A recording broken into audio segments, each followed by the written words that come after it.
Assalamualaikum warahmatullahi wabarakatuh.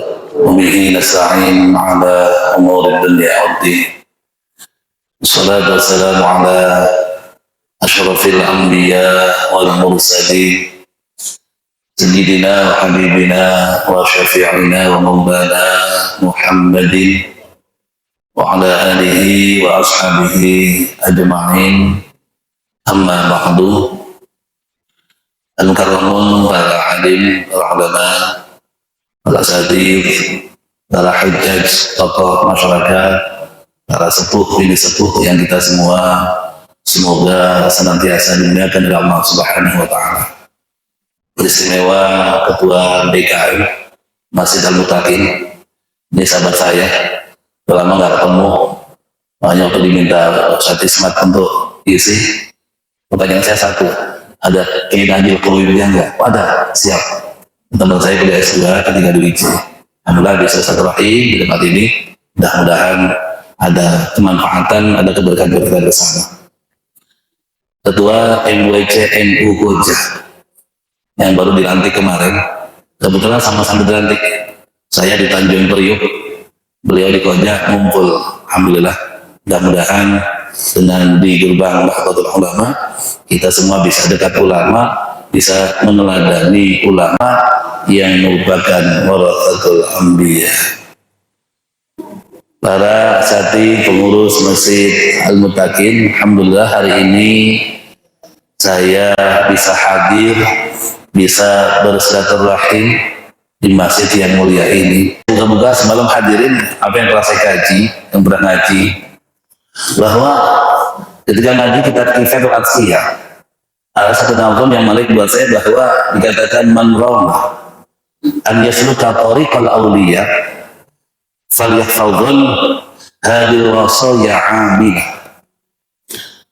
Siapa orang yang ingin untuk melalui jalannya para wali, maka hendaklah menjaga wasiat-wasiat berikut ini yang hendaknya diamalkan. Kita semua hadirin tentu ibadah yang dilakukan ujungnya, goalnya adalah mencari ridhonya Allah. Kita sholat tujuannya mencari ridho Allah. Kita ngaji tujuannya mencari ridho Allah. Membaca Quran tujuannya mencari ridho Allah. Bersedekah, puasa, zikir, dan semua ibadah kita tujuan akhirnya, goalnya adalah mencari ridha Allah. Nah hadirin, ketika kita ibadah, kita kemudian berbuat baik, ketika mendapat predikat orang yang diridhai Allah, itu kan berarti kita menjadi kekasihnya Allah, menjadi kekasih Allah. Nah di sini untuk menjadi kekasih Allah hadirin, ternyata ulama memberikan beberapa anak tangga yang harus kita lalui, harus kita amalkan. Ada beberapa anak tangga untuk menjadi kekasih Allah itu agar ibadah kita betul-betul benar, ibadah kita betul-betul bisa diterima oleh Allah Subhanahu wa Ta'ala. Dalam kitab ini dijelaskan ada 9 anak tangga yang harus dilalui agar kita bisa mencapai kekasih Allah. Apalagi kalau kita ngaji YouTube-nya Gus Baha, itu paling enak itu Pak.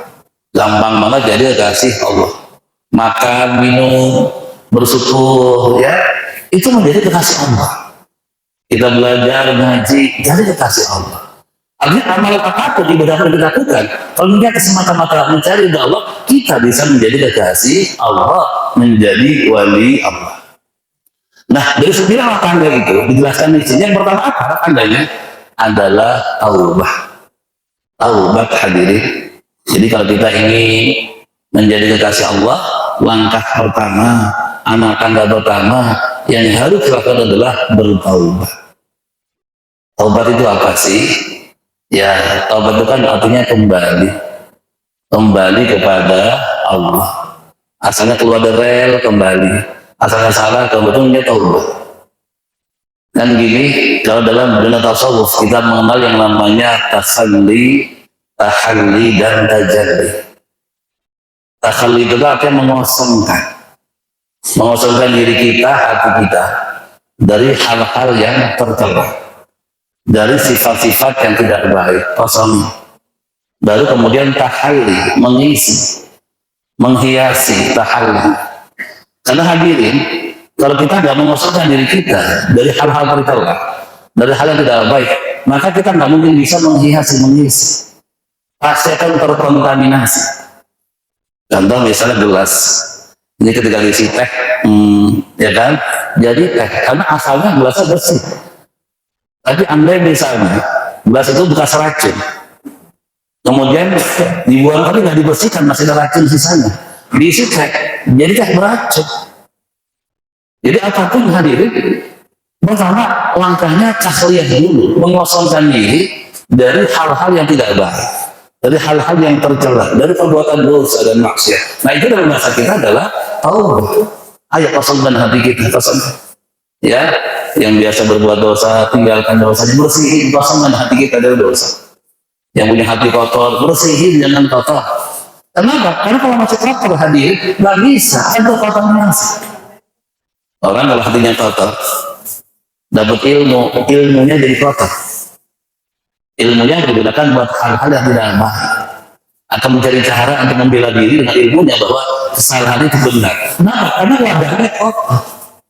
Makanya pentingnya bertaubat ya dari perbuatan dosa kepada meninggalkan dosa, dari kemaksiatan kepada ketaatan. Ada yang taubat itu dari baik menuju lebih baik, tingkatan kalau begitu. Ada taubat, ada inabah. Ini satu istilah yang sering disebut juga. Taubat itu artinya apa? Kita meninggalkan perbuatan dosa, kita meninggalkan kemaksiatan menuju ketaatan. Itu namanya taubat. Tapi ada juga taubat itu nggak meninggalkan kemaksiatan, tapi beralih dari yang baik menuju yang lebih baik. Itu namanya inabah. Saya sudah sholat selama ini, alhamdulillah, tapi belum tepat waktu, misalnya masih mengundur-undur. Kita meningkatkan hadirin sholat di awal waktu, itu namanya inabah. Oh, saya sudah sholat alhamdulillah waktu, tapi nggak pernah berjamaah ke masjid, di rumah mau sendirian. Maka kita meningkatkan kualitas kita, aja ke masjid berjamaah, itu namanya inabah. Beralih dari yang baik kepada yang lebih baik. Hadirin, dalam kitab ini jelaskan beberapa ayat yang menunjukkan tentang perintah bertaubat. Taubat itu hukumnya apa sih? Wajib. Siapapun kita wajib bertaubat kepada Allah. Dan kapan kita bertaubat? Ya ketika berbuat dosa. Jangan menunda-nunda taubat. Berbuat dosa, taubat, maksiat taubat. Karena semacam itu. Tapi ketika menunda-nunda, ini ada yang benar. Nah, ketika taubat itu harus dilakukan ketika kita berbuat dosa hadirin, ya tentu, ya kalau dosanya misalnya harian, ya taubatnya harian. Atau mungkin jam-jam, tiap jam bertaubat. Atau mungkin menit-menitan, setiap kita berbuat dosa, kita bertaubat.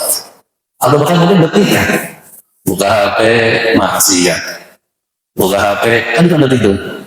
Ya, makanya kita tingkatan taubat macam-macam. Bagaimana hati kita selalu tersambung kepada Allah Subhanahu wa taala untuk senantiasa bertaubat.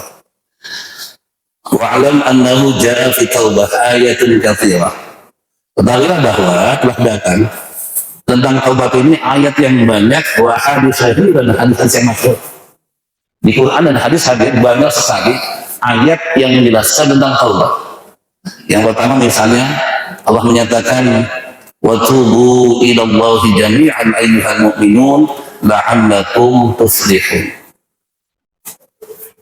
Dan bertaubatlah kalian ila Allahi jami'an, kalau semua bertaubat kepada Allah, ayyuhal mu'minun, hai orang-orang yang beriman, la'allakum tuflihun, agar kalian bahagia, agar kalian beruntung, agar kalian menjadi pemenang. Hadirin, mari kita kenal ayat ini. Jadi ketika Allah Subhanahu wa taala menyuruh kita bertaubat, itu enggak serta-merta taubat doang. Tapi ada nilai di sana, ada manfaat di sana yang Allah janjikan kepada kita. Wa tubu ilallah, bertobatlah kalian kepada Allah, ujungnya apa? La'allakum tuflihun. Ternyata Bapak Ibu, kalau ingin bahagia hidup, bertaubatlah. Kalau ingin mendapatkan keuntungan dalam hidup ini, mendapatkan keberkahan dalam hidup ini, bertaubatlah. Ini perintah Allah.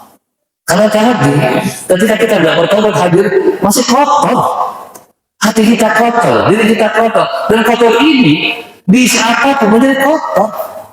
Kita ngaji ini misalnya, ya sama ilmu apa belum masuk dalam diri kita, hati kita. Kalau wadahnya kotor, nanti keluarnya itu outputnya jadi kotor juga. Malah ilmu agama kadang menjadi legitimasi atas kemaksiatan dia, atas perbuatan dosa dia.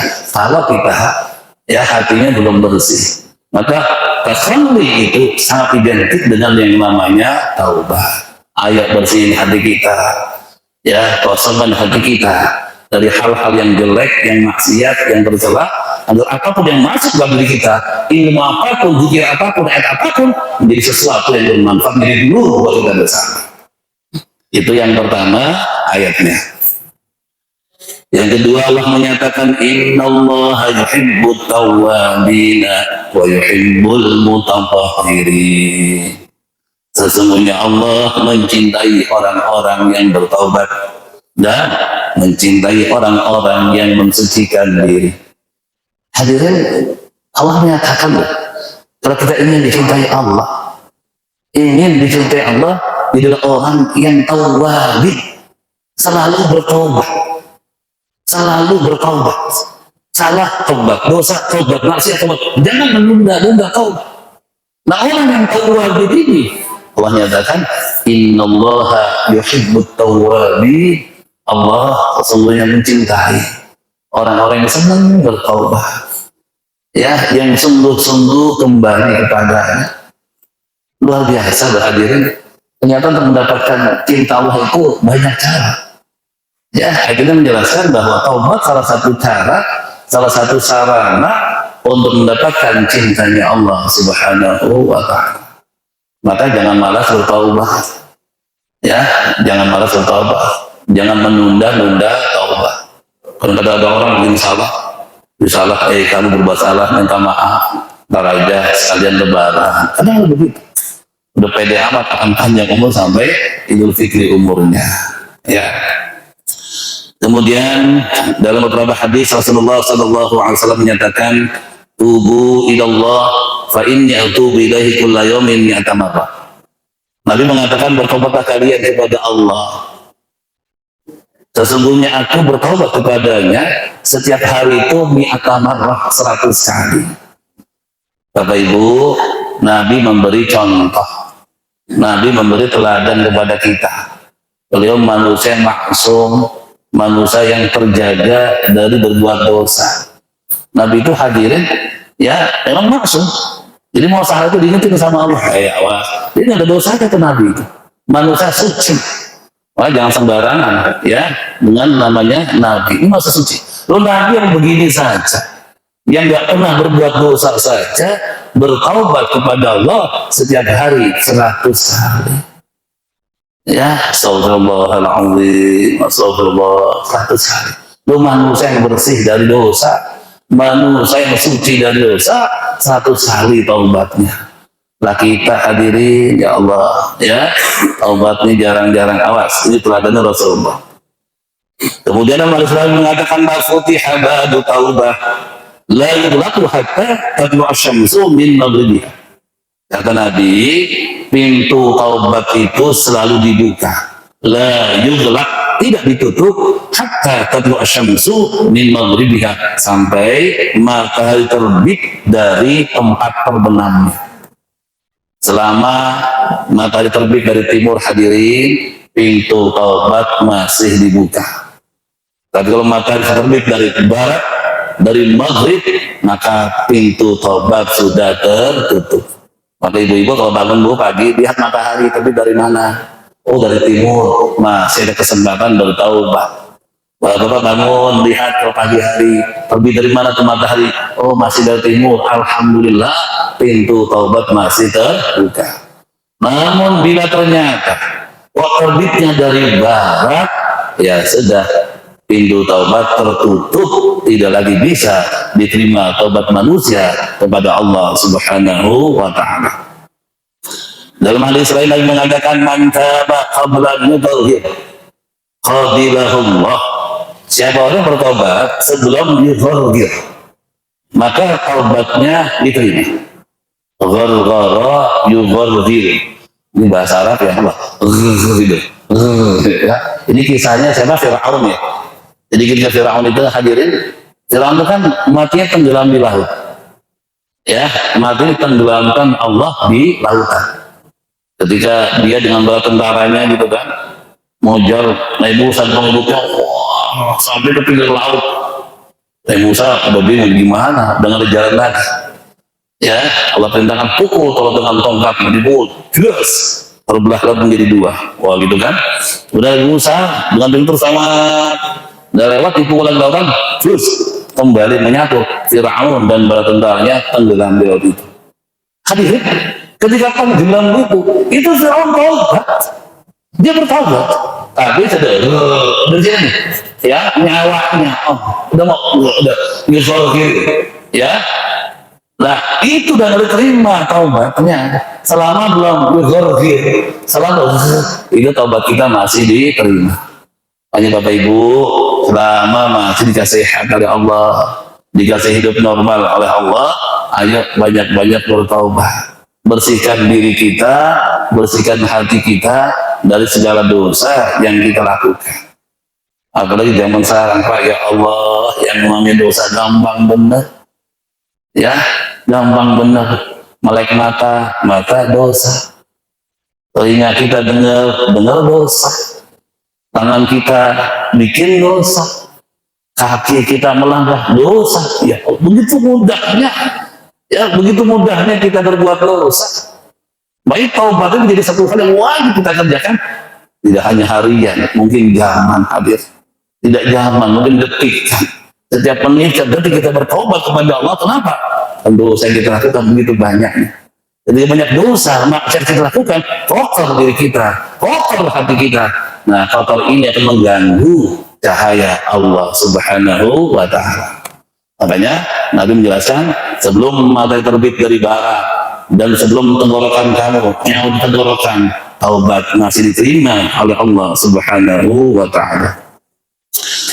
At-taibu minal dzambi kaman la dzambalah wal mustaghfiru minal dzambi wa huwa muqimun 'alaihi kal mustahzi'i bi rabbih. Ini menarik. Kata Nabi, orang yang bertobat dari dosa seperti orang yang la dzambalah, tidak ada dosa. Ini kan hadirin berita yang menggembirakan buat kita. Ya, sehebat apapun kita berdosa, kalau kita bertobat diampuni oleh Allah. Kan itu ancaman atau itu pernyataan setan kepada Allah.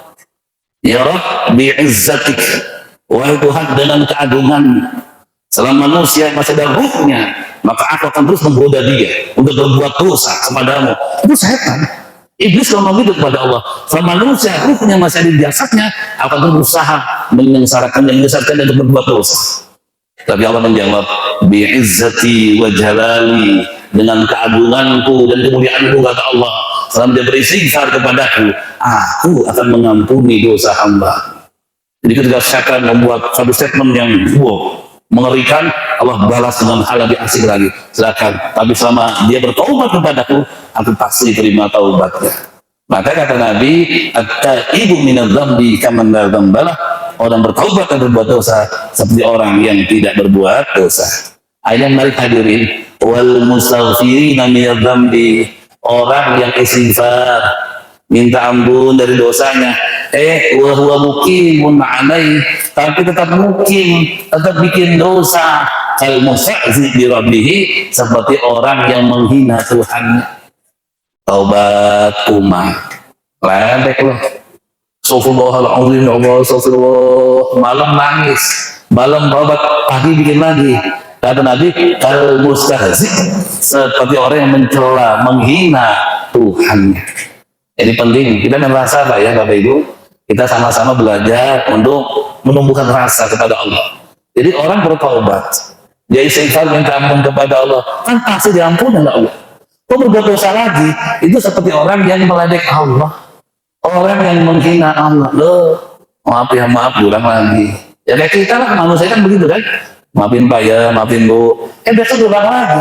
Kan ini orang gak jelas ini. ya dia minta maaf tapi bikin lagi, bikin lagi. Itu yang dikatakan bahwa musafir, orang yang istighfar minta ampun kepada Allah tapi wahwa mukim, dia tetap mukim alaih, tetap mukim dengan dosanya seperti orang yang menghina, meledek Tuhannya. Ini untuk pelajaran kita agar taubat itu betul-betul taubatan nasuha, ya, taubatan nasuha, taubat yang murni, taubat yang sesungguh-sungguhnya. Dan Imam Ghazali itu hadirin membagi taubat menjadi 3. Ada taubatul awam, ada taubatul khawas, ada taubatul khawasil khawas. Kalau yang pertama, taubatul awam, taubat kita, itu bertaubat kepada Allah dari berbuat dosa, bikin dosa, sadar, taubat, gitu ya, taubatnya kita. Nah ini kan taubat ini, ya, agar diterima oleh Allah Subhanahu Wa Taala kan harus taubatan nasuh. Taubat yang sebenarnya semacam apa? Dalam kitab Riyadhus Shalihin, Imam Nawawi kan menjelaskan 3 syarat itu ya.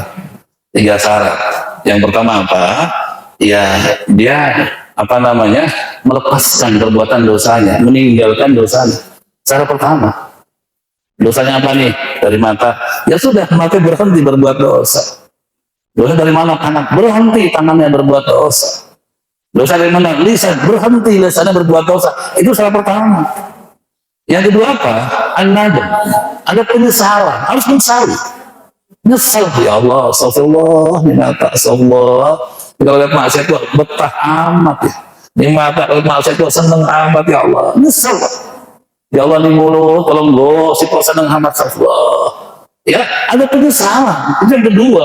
Meninggalkan dosanya, kemudian menyesali. Dan al-azm. Ada tekad kuat untuk tidak mengulangi perbuatan dosa itu. Itu yang dinamakan taubatan nasuha. Kalau memenuhi syarat-syarat itu. Dan Imam Nawawi mengatakan itu kalau dosanya kepada Allah. Kalau dosa kepada manusia tambah 1, kata beliau. Apa? Yang minta halal, yang minta ridhonya. Ya, dosa manusia yang minta maaf. Minta halal nggak bisa. Orang disukul orang pakok, wah, sok taubat lagi. Ya selama orang itu nggak diminta emang dan nggak maafkan, nggak akan diampuni Allah. Maka dalam taubatan nasuha itu yang harus diperhatikan. Nah itu hadirin, yang menarik lagi adalah ini hadis Nabi, idza tabal 'abdu ansallahu hafadhahu dhunubahu. Ketika seorang hamba bertaubat, kata Nabi, maka Allah Subhanahu Wa Taala bikin lupa yang namanya hafadhah, malaikat hafadhah. Jadi kita bertaubat, Pak, itu malaikat hafadhah dibikin lupa oleh Allah Subhanahu Wa Taala. Sehingga apa? Dosa-dosa kita tuh nggak tercatat. Ya, ansallahu al-hafadhata dhunubah wa ansaldzalika jawarihahu wa ma'alinahu bil ardi hatta Allah. Ini dibikin lupa itu. Malaikatnya lupa, jawari anggota tubuh ini lupa dari perbuatan dosa kita. Itu hebatnya taubat. Dan taubat itu hadirin, itu perbuatan yang amat dicintai Allah. Amat dicintai Allah. Sampai-sampai kan ada hadis yang populer itu ya. Ketika ada seorang petualang lah, ya, lagi dalam pengembaraannya, bekalnya di kuda, di kendaraannya, dia tidur gitu kan, pas bangun hilang. Waduh, kemana ini, gitu kan? Ya Allah, di padang pasir sendirian, barangnya hilang semua, bekalnya habis, hilang, ludes. Dia bangun kemana aja, itu sendirian di padang pasir. Ya, tiba-tiba kok kembali, dia bangun kembali ke barang. Itu senangnya luar biasa kan, ya Allah. Ada dikatakan dalam hadis sampai salah ngomong, wahai Tuhan, engkau hamba Tuhan, saking senang salah ngomong. Dan ternyata Allah lebih senang kepada orang bertaubat, senangnya lebih orang tadi yang kehilangan barang, menemukan barang yang hilang itu. Itu begitu senangnya Allah. Makanya hadirin, ayo sama-sama kita bertaubat kepada Allah dengan taubatan nasuha. Ya, level kita masih taubatul awam, taubat dari berbuat dosa. Yang kedua kata Al-Ghazali, taubatul khawas. Taubatnya orang khusus itu taubatnya minal ghaflah. Dia nggak dosa, lalai saja. Ya Allah, malam nggak tahajud, taubat. Nggak baca Quran hari ini, taubat. Nggak duha, taubat. Ya Allah, astagfirullah, kenapa? Saya nggak sedekah hari ini, lupa. Jadi taubatnya bukan karena dosa, tapi karena ghaflah. Itu taubatul khawas. Nah, itu kalau versinya Al-Ghazali. Terakhir hadirin, Ibnu Athaillah membagi taubat menjadi dua. Ada taubat karena takut kepada Allah, ada taubat karena malu kepada Allah. Ya, taubatnya karena takut kepada Allah dia bertaubat, ada taubat karena malu. Level lebih tinggi, Bang. Nah, inilah hadirin beberapa ayat hadis yang mudah-mudahan menjadi motivasi kita bersama agar lebih semangat bertaubat. Istilah yang sering kita dengar, taubat, betul-betul kita amalkan. Dan ini hanyalah anak tangga pertama menuju kekasih Allah. Ini anak tangga pertama untuk mendapatkan ridho Allah adalah taubat. Bersihkan diri kita, bersihkan hati kita dari segala perbuatan dosa, maksiat, sifat-sifat tercela, bersihkan. Minta khali, itu baru kita isi, kita hiasi dengan hal-hal yang baik. Nah, bersih hadirin, ngaji dapat ilmu jadi cahaya. Udah bersih sholat jadi cahaya. Udah bersih diri kita baca Quran jadi cahaya. Udah bersih diri kita dari dosa, sedekah, zikir, kebaikan apapun menjadi cahaya buat kita menuju ridha Allah Subhanahu wa taala. Insyaallah dengan taubat yang sungguh-sungguh kita mendapatkan cinta dari Allah, dan orang yang dicintai Allah Subhanahu wa taala itulah yang disebut dengan waliyullah, kekasih Allah Subhanahu wa taala. Saya kira itu Bapak Ibu yang bisa saya sampaikan. Mudah-mudahan ada manfaatnya, khususnya buat saya pribadi.